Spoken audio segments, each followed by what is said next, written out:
এই নীল সাগরের পাড়ে এসে খুব ভালো লাগছে।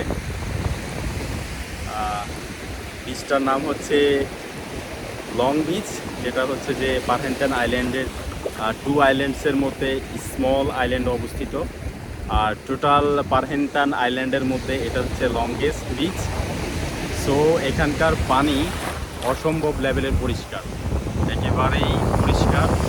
এটা হচ্ছে যে টোটাল আমার যে 5টা কান্ট্রি ভিজিট করলাম, আমি যত বিচে গিয়েছি তার মধ্যে এটা আমার কাছে বেস্ট মনে হয়েছে। কারণ হচ্ছে যে এখানে সুইমিং করাটাও ইজি, এবং হচ্ছে যে পানি, দেন হচ্ছে যে পাশে হচ্ছে যে হিল ভিউ, অ্যান্ড হচ্ছে যে একটা নীলাভ আকাশ, অ্যান্ড হচ্ছে যে পাশে হচ্ছে যে এই যে সুন্দর সুন্দর রিসোর্টগুলো, সব কিছু মিলিয়ে অসম্ভব লেভেলে একটা সৌন্দর্য। শুধু আমি কেন, যে কারো আসলে এখানে ভালো লাগতে বাধ্য। আর হচ্ছে যে এখানে সুইমিং করাটা হচ্ছে যে অন্যান্য বিচে এখানে যথেষ্ট পরিমাণ সেফ। কারণ হচ্ছে যে দেখতে পাচ্ছেন বিচ, ওই যে দেখা যাচ্ছে যে স্যান্ড, বালি, আর আমি এখানে যেখানে দাঁড়িয়েছি প্রায় হচ্ছে আমি 60 থেকে 70 ফিট দূরে আছি। তারপর আমার এখন হাঁটু পরিমাণ পানি হয়নি, আমি দেখাচ্ছি আমার হাঁটু পরিমাণ পানি এখনো হয়নি। আর ওইখানে দেখতে পাচ্ছেন ওই যে একটা কাপল সুইমিং করছে, অনেক দূরে চলে গেছে, বাট ওদের আমার মনে হয় না যে ওদের কোমর পরিমাণ পানি হয়নি। আর এত সুন্দর পানি, দেন হচ্ছে যে এত সুন্দর স্লোপ একটা বিচ। তো এটা সুইমিং করার জন্য যথেষ্ট পরিমাণ একটা পারফেক্ট একটা এনভায়রনমেন্ট অ্যান্ড বিচ। দেন হচ্ছে চারদিকে ভিউর কথা কি বলবো, এক কথা হচ্ছে যে ওয়াও, জাস্ট ওয়াও।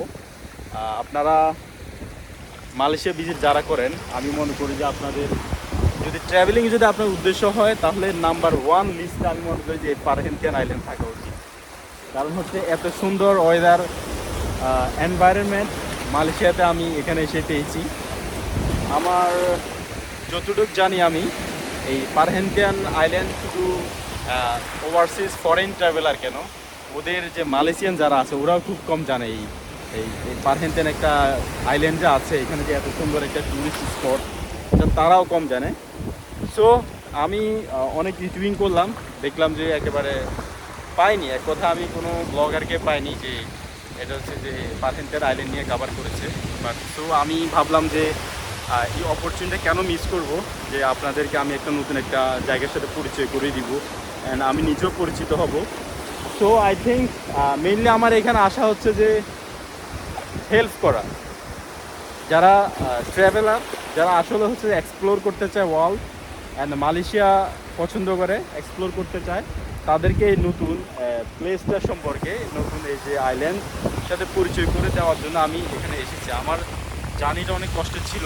আমি হচ্ছে যে কুয়ালালামপুর থেকে এসেছি, ফার্স্ট এসেছি কেএল সেন্টারে, সরি আমি সিটি থেকে হচ্ছে যে ট্যাক্সি নিয়ে এসেছি হচ্ছে আমি প্রথম হচ্ছে এয়ারপোর্ট থেকে দেন হচ্ছে যে ফ্লাইটে করেছে কোতাবারু থেকে আবার হচ্ছে 1 ঘন্টার জার্নি 70-80 রিঙ্গিটে এসেছি আমি হচ্ছে ওদের যে জেটি বেসুত জেটি থেকে দেন ট্যাক্সিতে 35 রিঙ্গিটে এসেছি এখানে।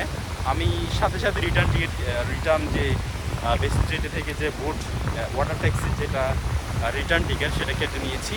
আর আমি থাকছি হচ্ছে যে আমি এসেছি এখানে 2 তারিখে, আজকে হচ্ছে আমার 3 তারিখ। আমি সম্পূর্ণ ডে এখানে পাস করব।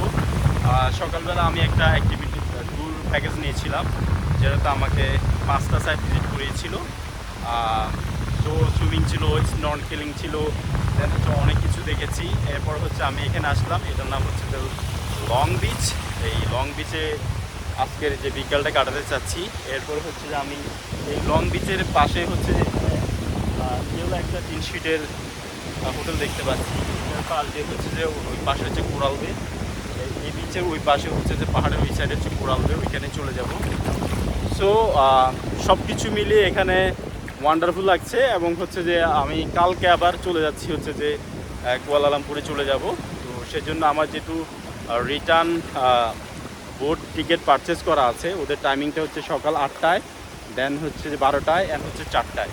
তো আমি এমনভাবে যাব, আমি 12টায় ও যে বোটটা আছে ওটাতে করে যাব। দেন হচ্ছে আমার ফ্লাইট করা আছে হচ্ছে 6:30টায়, সে 6:30টার ফ্লাইটে করে আমি হচ্ছে যে চলে যাব হচ্ছে কুয়ালালামপুরে, অ্যান্ড 5 তারিখ go back to Bangladesh. So you guys, আশা করি আপনাদের এই বিচের যে ভার্চুয়াল ট্যুর এটা আপনাদের কাছে ভালো লেগেছে এবং আপনাদের নেক্সট ট্যুর যেই লিস্ট সেই লিস্টে অবশ্যই এই পারহেন্টেন আইল্যান্ডের লং বিচ অবশ্যই থাকবে। Thank you so much.